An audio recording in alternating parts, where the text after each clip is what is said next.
एक सवाल जो अभी फुटबॉल की दुनिया में बहुत ज्यादा पूछा जा रहा है वो ये है कि चेल्सी इतने सारे प्लेयर कैसे और क्यों साइन कर रही है। आज की तारीख में कोई भी यंग प्लेयर अगर दिखता है पोटेंशियल वाला, चाहे वो अर्जेंटीना में हो, ब्राजील में हो, अफ्रीका की कोई कंट्री में हो, यूरोप में कहीं हो, अंडर 15 हो, अंडर 16 हो, ऐसा लग रहा है कि डे केयर में भी कुछ बच्चे अगर अच्छी फुटबॉल खेल रहे होंगे उनको भी साइन कर लेगी चेल्सी। एक ग्राफिक रिसेंटली बहुत ज्यादा वायरल हो रहा है अभी 2-3 दिन से, जहां पर दिखा रहे हैं कि चेल्सी की स्क्वाड कितनी ज्यादा बड़ी है। 41 प्लेयर्स हैं चेल्सी की बुक्स में एज वी स्पीक, जिनमें लोन प्लेयर्स भी इंक्लूडेड हैं। इसको देख के लग रहा है कि चेल्सी फुटबॉल क्लब अलग अलग कंपटीशन में खेलने के लिए 3 से 4 टीमें बनाना चाह रहा है, और जो उनको प्लेयर मिल रहा है वो प्लेयर चेल्सी साइन कर रही है। और इनमें वो प्लेयर्स इंक्लूडेड नहीं है जो हमको नेक्स्ट सीजन ज्वाइन करेंगे, जैसे कैंड्री पायस और एस्टेवो विलियन। तो चल क्या रहा है एक्चुअली, ये स्ट्रेटेजी क्या है चेल्सी की, क्यों इतने सारे यंग प्लेयर्स साइन हो रहे हैं, मैनेजर का इसमें कितना से है कितना नहीं है, और अल्टीमेटली चेल्सी पाना क्या चाहती है इतने सारे प्लेयर साइन करके, और कर कैसे रहे हैं ये, उसकी आज हम बात करेंगे। वीडियो में बढ़ने से पहले do make sure to subscribe to the channel दोस्तों, बिकॉज छुट्टी खत्म, स्कूल शुरू हो चुका है अब, और रेगुलरली अब हम वीडियोस डालेंगे इस पे। आज हम इस वीडियो में चेल्सी की ट्रांसफर स्ट्रेटेजी डिस्कस करेंगे, फिर 1-2 दिन बाद एक और वीडियो आएगा जिसमें हम बात करेंगे कि मरेस्का की चेल्सी से हम क्या एक्सपेक्ट कर सकते हैं, गिवन द फैक्ट कि प्री सीजन हमारा बिल्कुल भी अच्छा नहीं रहा है, बहुत सारी हारों का हमको सामना करना पड़ा है, सिर्फ एक मैच जीते हम क्लब अमेरिका से, बाकी हमारे किसी भी मैच में बहुत अच्छी कोई परफॉर्मेंस नहीं रही है। तो उन सब चीजों की भी बात करेंगे। प्री सीजन लगभग खत्म होने वाला है। मुझे लगा कि इस टॉपिक को मैं उसी वीडियो में डिस्कस करता, बट जब मैं इस टॉपिक के पॉइंट्स बनाने बैठा तो मुझे लगा कि इस पे एक अलग वीडियो बनाना ज्यादा सही रहेगा। तो डिस्कस करते हैं कि चेल्सी क्यों इतने सारे प्लेयर साइन कर रही है और फ्यूचर का प्लान क्या है भैया, कहां पे इतने सारे प्लेयर्स को आप कैसे फिट करोगे। तो ऑब्वियसली बात हमको शुरू करनी पड़ेगी टॉड बोली से। अगर आप एक बार चेल्सी के हायरार्की पर नजर डालेंगे तो यहाँ पर चेयरमैन है टॉड बोली, डायरेक्टर्स में नाम आता है बेदाद इकबाली का, होजे फेलिसियानो का, Mark Walter, Hans Jorg Wyss, Jonathan Goldstein, Barbara Charone, Lord Daniel Finkelstein, James Pade, David Barnard. तो ये सारे डायरेक्टर्स हैं और इनके ऊपर एक चेयरमैन है टॉड बोली। और ये जो आपकी स्क्रीन पे है ये ओनरशिप का स्ट्रक्चर है। तो जो 3 मेजर इन्वेस्टर्स हैं चेल्सी में वो है टॉड बोली, blues investment holding parent LP और मार्क वॉल्टर, जिसमें जो ब्लूज इन्वेस्टमेंट होल्डिंग्स हैं वो मैनेज और स्पॉन्सर किया जाता है क्लियर लेक कैपिटल के द्वारा, और जो blues investment holding parent LP है और रेलिवेंट क्लियर लेक फंड्स हैं वो कंट्रोल किए जाते हैं सीसीजी ग्लोबल की तरफ से, जिसको अल्टीमेटली कंट्रोल करते हैं होजे फेलिसियानो और बेदाद इकबाली। तो जब भी चेल्सी के ट्रांसफर्स का जिक्र होता है, आई एम प्रीटी श्योर आपने 2 ही लोगों का मेजरली नाम सुना होगा, टॉड बोली और बेदाद इकबाली। ये 2 मेन प्लेयर्स हैं जो चेल्सी को रन कर रहे हैं इस समय। तो फेस इस पूरे प्रोजेक्ट का है टॉड बोली, लेकिन जो मेजर चीजें हो रही हैं बिहाइंड द सीन्स वो कर रहे हैं बेदाद इकबाली। जैसे मैनेजर कौन आएगा, प्लेयर्स कैसे साइन होंगे, कहां से स्काउटिंग होगी, आपके रिक्रूटमेंट में कौन रहेगा, बाकी आप रिस्पॉन्सिबिलिटीज किसको क्या दे रहे हैं, वगैरह वगैरह। टॉड बोली का भी इन्वॉल्वमेंट है, बट जो फुटबॉलिंग साइड है वो बेदाद इकबाली ज्यादा कंट्रोल करता है। फाइनेंशियल्स और जो कमर्शियल्स हैं वो टॉड बोली टेक केयर कर रहे हैं। तो अब ऐसा क्यों है कि इतने सारे प्लेयर्स चेल्सी साइन कर रही है, तो हमको इसके पीछे मेंटालिटी समझनी पड़ेगी ओनर्स की सबसे पहले। तो क्या होता है जब एक क्लब बिक रहा होता है एक सक्सेसफुल ओनरशिप से दूसरी ओनरशिप में, तो धीरे धीरे उस क्लब को चेंज किया जाता है according to the new ownership. तो अगर हम एक बार 2003 में जाए, जब केन बेट्स ओनर थे चेल्सी के, तो उन्होंने 140 मिलियन पाउंड्स में बेचा था चेल्सी को रोमन अब्रामोविच को। अब रोमन अब्रामोविच सक्सेस बहुत जल्दी चाहते थे, तो उन्होंने एकदम से इन्वेस्टमेंट शुरू की और बहुत जल्दी बहुत सारे उन्होंने प्लेयर्स को साइन किया। एक एलीट मैनेजर लेके आया जोजे मरीनियो के रूप में, और आते ही उन्होंने सक्सेस डिलीवर कर दी चेल्सी को। तो ये इसलिए काम कर गया बिकॉज केन बेट्स फाइनेंशियली इतने ज्यादा स्ट्रांग नहीं थे जितने रोमन अब्रामोविच थे, और रोमन अब्रामोविच के पास जो फाइनेंशियल मसल था वो उस समय प्रीमियर लीग में किसी भी ओनरशिप के पास नहीं था। तो ये एक कारण था कि चेल्सी रोमन अब्रामोविच के आते से ही बहुत ज्यादा सक्सेसफुल हो गई, बिकॉज उन्होंने जितने भी एलीट रिसोर्सेज थे सारे रिक्रूट कर लिए चेल्सी में उस समय जो अवेलेबल थे वर्ल्ड फुटबॉल में। इस चीज का सबसे बड़ा ये एग्जांपल है कि उस समय जो 2 सबसे ज्यादा सक्सेसफुल टीम्स चल रही थी इंग्लिश प्रीमियर लीग में वो थी आर्सेनल और Manchester United. Sir Alex Ferguson की मैनचेस्टर यूनाइटेड उस समय बहुत ज्यादा सक्सेसफुल थी, और पहला काम जो किया रोमन अब्रामोविच ने वो ये था कि जो स्पोर्टिंग डायरेक्टर थे उस समय मैनचेस्टर यूनाइटेड के, पीटर कैनियन, उनको यूनाइटेड से पोच करके चेल्सी लाया गया, जिनको पता था कि फुटबॉल कैसे चलती है, क्लब एक कैसे रन होता है, क्या चाहिए होता है क्लब को, कौन सा मैनेजर साइन करना चाहिए, क्या प्लेयर्स लेके आने चाहिए। और ये उस समय की बात है जब एफएफपी नहीं होता था गेम में, और आप कह सकते हैं कि Chelsea one of the reasons है कि एफएफपी को क्यों इंट्रोड्यूस किया गया है मॉडर्न गेम में, बट उसकी बात हम किसी और वीडियो में करेंगे। अब देखिए, जब आपके पास पैसा है और आप एक क्लब की ओनरशिप को टेक ओवर कर रहे हो, तो अगर आपको खुद फुटबॉल के बारे में पता है तो बहुत अच्छी बात बात है, लेकिन अगर आपको नहीं पता तो best thing to do is कि आप ऐसे लोगों को लेके आएं जिनको फुटबॉल के बारे में जानकारी है, जिनको पता है, जिनका एक रिकॉर्ड रहा है अच्छा किसी और क्लब के साथ जहां पर उन्होंने ऑलरेडी अच्छा काम किया। उनको आप दिमाग लगाने दीजिए, आप बस पैसा खर्च कीजिए और बाकी चीजें आप उन पे छोड़ दीजिए, क्योंकि वो आपसे ज्यादा जानते हैं फुटबॉल के बारे में। और रोमन अब्रामोविच ने भी एग्जैक्टली वही चीज की। वो उन लोगों को लेके आते रहे क्लब में जो उनको लगता था कि क्लब को बेहतर तरीके से रन कर सकते हैं। हाँ, बीच में उनका जरूर से होता था कहीं ना कहीं कौन प्लेयर साइन करना चाहिए, कौन नहीं करना चाहिए। कुछ उनकी हैंड पिक साइनिंग्स भी थी, जैसे आंड्रे शेवचेंको की बात करें, वो एक बहुत बड़ा रीजन था कि क्यों जोसे मरीनियो छोड़ के गए थे चेल्सी, या उनको सैक किया गया था अपने पहले स्पेल के बाद। वो नहीं चाहते थे कि शेवचेंको आए, बट शेवचेंको और अब्रामोविच की इक्वेशन अच्छी थी और वो चाहते थे कि एक मार्की साइनिंग हो।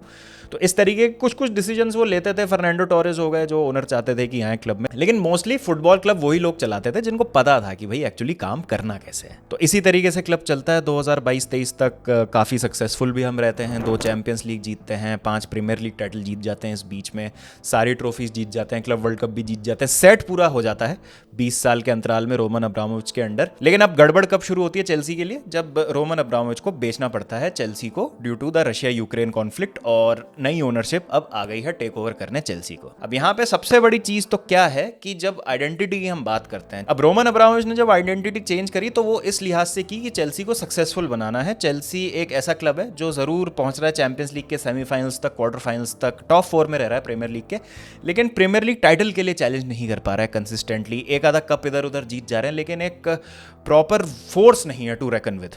तो रोमन अब्रामोविच आते हैं, आइडेंटिटी पूरी चेंज कर देते हैं चेल्सी की और एक ब्लूप्रिंट सा क्रिएट कर देते हैं बाकी क्लब्स के लिए कि अगर एक नई ओनरशिप आती है और फाइनेंशियल इंजेक्शन अगर मिलता है किसी क्लब को तो उसको कैसे ऑपरेट किया जाना चाहिए। अब होता क्या है, जब क्लब बिकता है तो नई ओनरशिप आती है। नई ओनरशिप क्या है, अपनी आइडेंटिटी इंपोज करना चाह रही है नई तरीके से। और ऐसा नहीं है कि चेल्सी एक अनसक्सेसफुल क्लब है या एक मिड टेबल क्लब को आप टेक ओवर कर रहे हैं जिसको आपको सक्सेसफुल बनाना है। आप एक ऑलरेडी सक्सेसफुल क्लब को इनहेरिट कर रहे हैं और बस आपको उस लेगेसी को कंटिन्यू करना है। जिस तरीके से काम पहले हो रहा था उसको आपको अपने तरीके से करना है, लेकिन ज्यादा आप चेंजेस मत कीजिए because you already have a good squad. आपकी स्क्वाड में चैंपियंस लीग विनर्स है जिसको आप टेक ओवर कर रहे हैं, क्लब ऑलरेडी बहुत अच्छे से एस्टैब्लिश्ड है, तो आपको ज्यादा कुछ इसमें चेंज करने की जरूरत नहीं है। जो आपको लगती है चीजें आपके हिसाब से नहीं है उनको आप धीरे धीरे चेंज कीजिए, एकदम से सारी चीजें उखाड़ मत फेंकिए। इन्होंने इसका एग्जैक्टली उल्टा किया। इन्होंने अपनी आइडेंटिटी इंपोज करने के चक्कर में पूरा स्क्वाड रिवैम्प कर दिया। तो अगर आप एक बार नजर डालेंगे जो स्क्वाड था जब रोमन अब्रामोविच ने बेचा था चेल्सी को, और आज की तारीख में जो स्क्वाड है वो पूरा बदल चुका है। 2021 के चैंपियंस लीग विनर्स हैं हम 2020-2021 सीजन के। तो उस सीजन से अगर अभी हम देखें 2021 चैंपियंस लीग फाइनल की स्टार्टिंग 11 की अगर हम बात कर ले तो सिर्फ 2 प्लेयर हैं जो अभी तक क्लब में बचे हैं, वो हैं बेन चिलवेल और रीस जेम्स। बाकी उसमें से सारे प्लेयर्स क्लब छोड़ के जा चुके हैं। मोस्टली प्लेयर्स को बेच दिया या फिर कुछ को हमने कॉन्ट्रैक्ट एक्सटेंशन नहीं दिया। तो पूरा इन्होंने कल्चर को रिवैम्प करने की कोशिश की इंक्लूडिंग द स्क्वाड। और सिर्फ स्क्वाड नहीं, बैकरूम स्टाफ में भी जैसे हम रिपोर्ट्स देख रहे थे कि सब लोगों को निकाल दिया। जो डायरेक्टर्स थे उनको हटा दिया,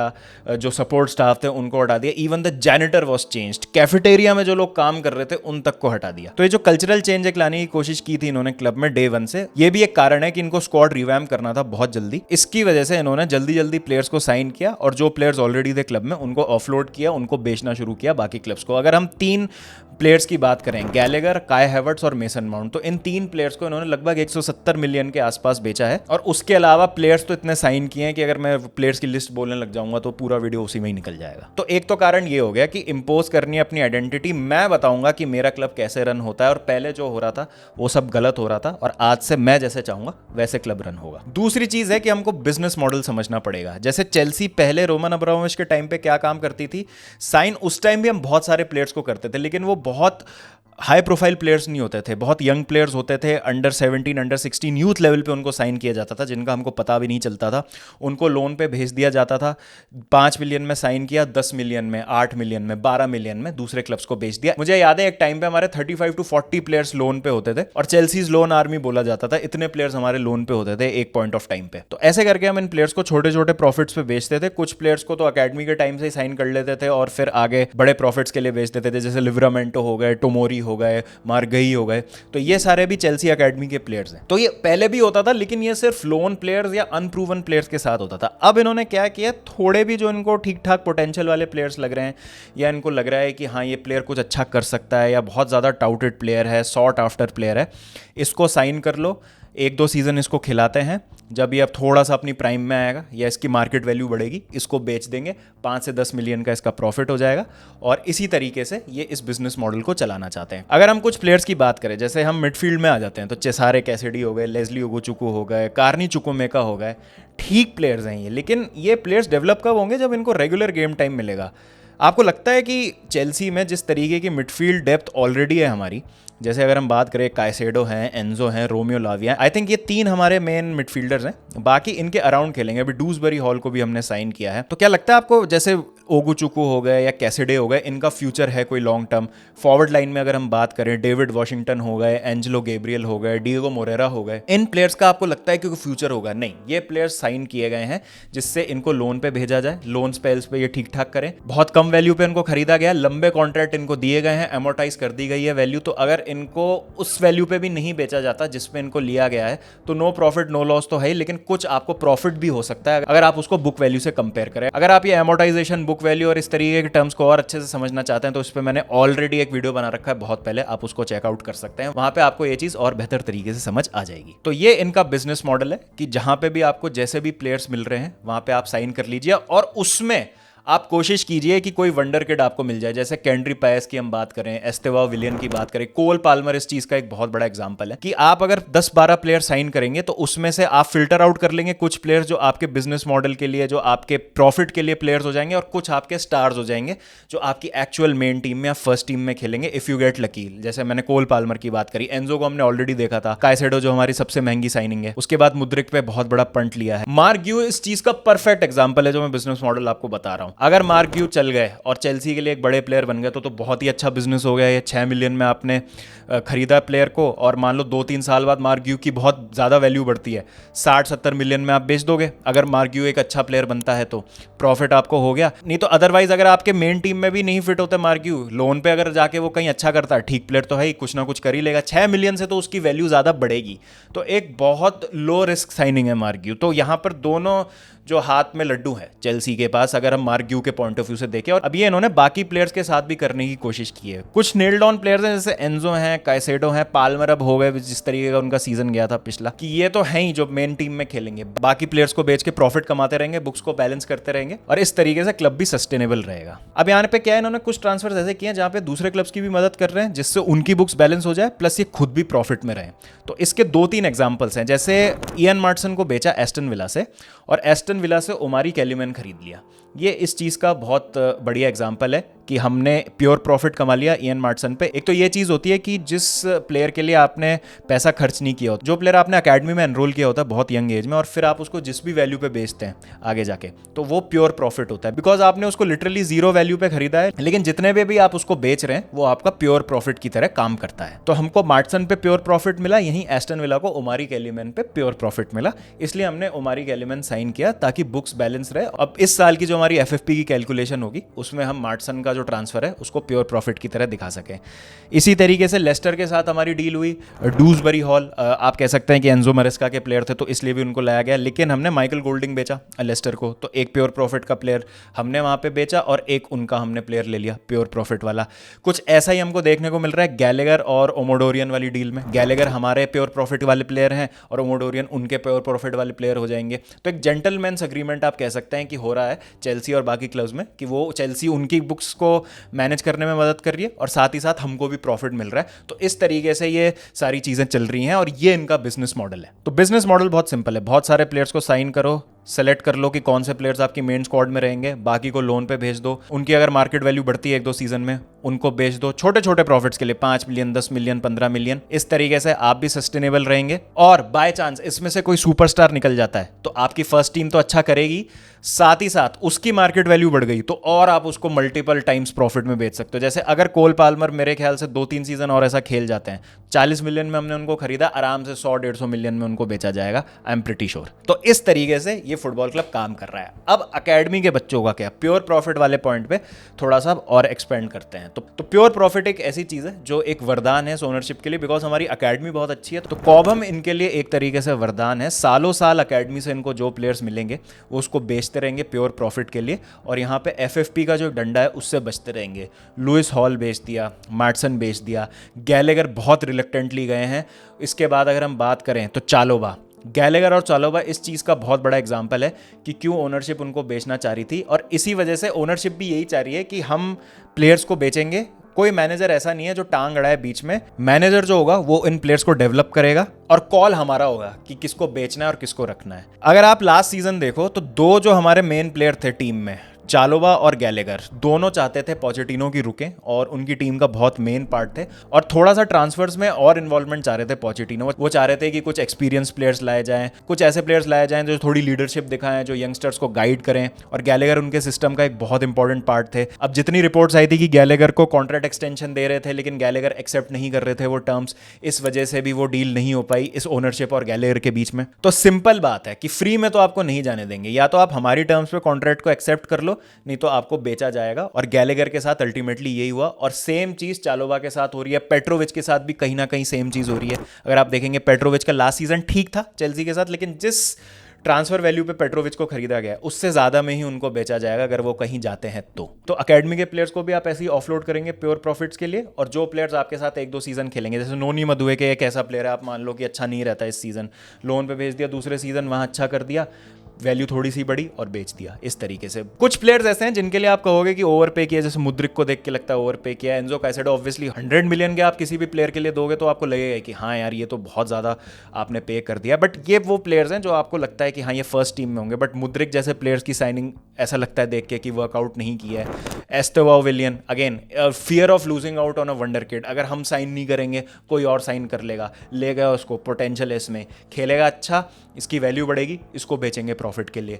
नहीं खेला तो क्या होगा, लोन पे जाएगा, कोई बात नहीं, 60 मिलियन का खरीदा है, 7 साल का कॉन्ट्रैक्ट दिया है, सपोज एमोटाइज वैल्यू कितनी होगी, अब तो खैर 5 साल से ऊपर एमोटाइजेशन काउंट नहीं होगा, 12 मिलियन हो गई। तो अगर 2 सीजन भी रहता है 24 मिलियन आपकी बुक वैल्यू हुई एस्टेवाओ विलियन की, आपने उसको 40 में बेच दिया, 16 मिलियन का प्रॉफिट कमा लिया अपने एस्टेवाओ विलियन से। इस तरीके से काम करेगा ये जो मॉडल है इनका। और सक्सेस कितनी है लाएगा आई एम नॉट श्योर। मान लो कि इस सीज़न जो इन्होंने साइन किए हैं प्लेयर्स, अब देखिए मरेस्का की फुटबॉल कैसे काम करेगी और प्री सीज़न में मैंने क्या देखा है क्या नहीं देखा है, क्या मेरी एक्सपेक्टेशंस हैं और एक्चुअली में मुझे क्या लग रहा है कि हमारी वीकनेसेस और स्ट्रेंथ्स क्या है, इसका मैं अलग एक वीडियो बनाऊंगा जैसा मैंने शुरू में कहा। बट ये एकदम आर या पार वाला मॉडल है जो ये इस्तेमाल करना चाह रहे हैं in terms of the success that we'll get. हो सकता है आपका ये सीज़न भी बहुत ख़राब हो जाए, हो सकता है जो नए प्लेयर्स आए हैं वो इतनी भयंकर तरीके से क्लिक करें कि आपको लगे वाह क्या टीम है ये, and it was the plan all along, और आप फाइनेंशियली भी प्रॉफिटेबल हैं, बिजनेस मॉडल की तरह भी आपका अच्छा चल रहा है, प्लस आपको ऑन फील्ड भी सक्सेस मिल रही है। तो इन्होंने बहुत बड़े बड़े गैम्बल लिए हैं जो अभी तक तो आप कह सकते हैं कि वर्कआउट नहीं किए हैं। ग्लिम्पसेस दिखे थे लास्ट सीजन जब 6th फिनिश किया था, बट क्या लॉन्ग टर्म में इससे हमको सक्सेस मिलेगी और क्या वो हमको एक कोर मिलेगा 7 से 8 प्लेयर का जिसके अराउंड ये अपनी मॉडलबाजी और ये जो प्रॉफिट वाली चीज़ है इसको ये करेंगे, वो हमको जवाब अगले 2 से 3 साल में मिलेंगे।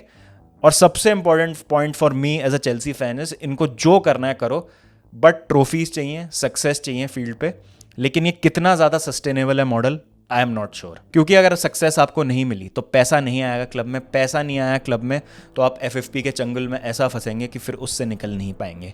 इन्होंने एक चीज़ तो मेक श्योर कर ली है इतने प्लेयर साइन करके कि टैलेंटेड प्लेयर्स बहुत अच्छे इन्होंने ले लिए हैं। द थिंग इज कि जो नया मैनेजर है वो कैसे फिगर आउट करेगा कि कौन से प्लेयर रखने हैं कौन से नहीं रखने हैं। एंड इन केस जैसे पोचेटिनो के साथ हुआ था कि गैलेगर और चालोबा फिट हो रहे थे पोचेटिनो के स्क्वाड में, बट प्योर प्रॉफिट्स के लिए ये ओनरशिप बेचना चाहती है अकेडमी के प्लेयर्स को, तो कल को ये चीज़ रीस जेम्स या लीवाई कॉलविल या बाकी किसी अकेडमी प्लेयर के साथ होगी तो उस चीज़ को कैसे टैकल किया जाएगा, जो कि मैनेजर का एक बहुत इंपॉर्टेंट पार्ट होंगे प्रोजेक्ट का। ये सारी चीज़ों के जवाब हमको समय के साथ मिलेंगे। तो आपकी क्या राय है इस वीडियो पे, please do let me know in the comment section. ये मेरी थोड़ी सी ओपिनियन है आप कह लीजिए, या जो मुझे लगता है कि ये क्या करना चाह रहे हैं। उस हिसाब से मैंने अपने पॉइंट्स यहाँ पर रखे हैं। आपकी इस पे क्या राय है बताइएगा ज़रूर, कमेंट्स में डिस्कस करते हैं क्या लगता है आपको। And do make sure to subscribe to the channel दोस्तों। अब से रेगुलर कंटेंट आएगा, चेल्सी कंटेंट, बाकी टीम्स की भी मैं बात करूंगा। सीज़न लगभग शुरू होने वाला है यार, 10 दिन बचे हैं, सर पे आ चुका है बिल्कुल। प्री सीज़न का जो लास्ट गेम है इंटर चेल्सी 7:30 बजे शाम को, तो उसका वॉच अलॉन्ग भी करेंगे हम 11 तारीख को, तो उसके लिए भी जुड़िएगा। And yes, see you soon. तो मिलते हैं जल्दी आपसे, जब तक ध्यान रखिए अपना, take care and up the चेल्स।